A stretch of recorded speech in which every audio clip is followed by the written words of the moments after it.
దేవుని నామానికి మహిమ కలుగును గాక. పరిశుద్ధ గ్రంథము నుండి మత్తయి సువార్త 19వ అధ్యాయము 29వ వచనాన్ని చదువుకుందాం. నా నామము నిమిత్తము అన్నదమ్ములనైనను అక్క చెల్లెండ్రులనైనను తండ్రినైనను తల్లినైనను పిల్లలనైనను భూములనైనను ఇండ్లనైనను విడిచిపెట్టిన ప్రతి వాడును 100 రెట్లు పొందును, ఇదిగాక నిత్య జీవమును స్వతంత్రించుకొనును. ఇది యేసు ప్రభు వారు చెప్తున్న మాట. ఈ భూమి మీద మనం అన్ని సంపాదించుకుంటామే కానీ దేనిని వదిలిపెట్టము. నేను నా అనేది మనం సంపాదించుకోవడానికి కారణమవుతుంది. కుటుంబం కోసం అహర్నిశలు కష్టపడతాము. మనం ప్రేమించే వాళ్ళ కోసం ఎన్నో త్యాగాలు చేస్తాం.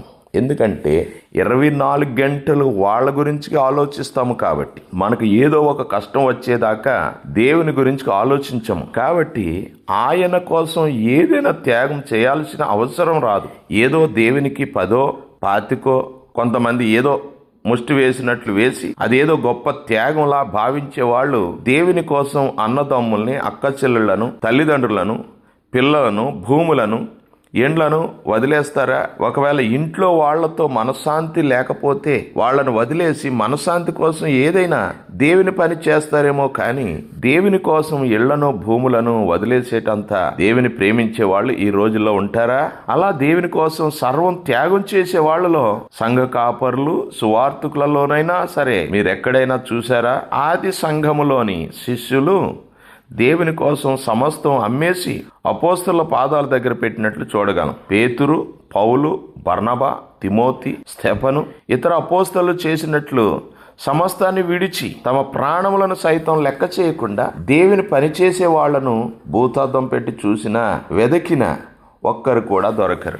ఈ రోజుల్లో దేవుని పని చేయడం అంటే ఒక లాభసాటి వ్యాపారం అయిపోయింది. సంఘాల్లో చందాలు అడిగి తీసుకొని మరీ భూములు కొంటారు, గుళ్ళు ఇళ్ళు కడతారు. చందాల రూపంలో సంఘస్థుల దగ్గర నిలువు దోపిడీ చేసి ఆస్తులు కూడబెట్టుకునేవారు దేవుని కోసం ఏమైనా వదిలేస్తారా? ఒకసారి ఆలోచన చేయండి. దేవుణ్ణి అడ్డం పెట్టుకొని సంపాదించుకునే వారే ఉంటారు. దేవుని కోసం సమస్తం విడిచిపెట్టడం అన్నది అరుదుగా జరుగుతుంది. పేతురు రాసిన 2వ పత్రిక 2వ అధ్యాయం 1 నుండి 3 వచనాలు చూసినప్పుడు మీలోను అబద్ధ బోధకులుందురు, వారు అధిక లోభులై కల్పనావాక్యములు చెప్పుచు మీ వలన లాభము సంపాదించుకొందురు. దేవుడు అందరినీ విడిచిపెట్టమని చెప్పడం అంటే అది భౌతికంగా కాక మానసికంగా విడిచిపెట్టమని, అంటే దేవుని కంటే ఎక్కువ ప్రాధాన్యత ఇవ్వకూడదని. మన పుట్టుకకు కారణమైన దేవునిని కాకుండా మనం పుట్టిన తర్వాత ఏర్పడిన బంధాలకు ఎక్కువ ప్రాధాన్యత ఇవ్వడం వలన మనకి మనం ఎలాంటి మేలు చేసుకోలేము. మనం దివారాత్రము దేవుని గురించి ఆలోచించేటప్పుడు ఇంకా అన్నదమ్ములు, అక్క చెల్లెండ్రులు, తల్లిదండ్రులు, పిల్లల గురించి మనం ఆలోచించము.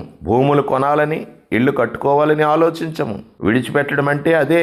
మన హృదయం దేవుని మీద ఉన్నప్పుడు మనకు కావలసినవన్నీ 100% దేవుడే చూసుకుంటాడు. హల్లెలూయా. ఇది నమ్ముతున్నావా నా ప్రియ సహోదర సహోదరి? నీవు నమ్మితే నా యేసయ్య ఈ లోకంలో జీవించినంత కాలము నిన్ను మాత్రమే ప్రేమించి నీ నిమిత్తము జీవించులాగున మాకు సహాయం చేయి ప్రభువా అని ప్రభునామములో ప్రార్థన చేస్తూ ముందుకు సాగిపో.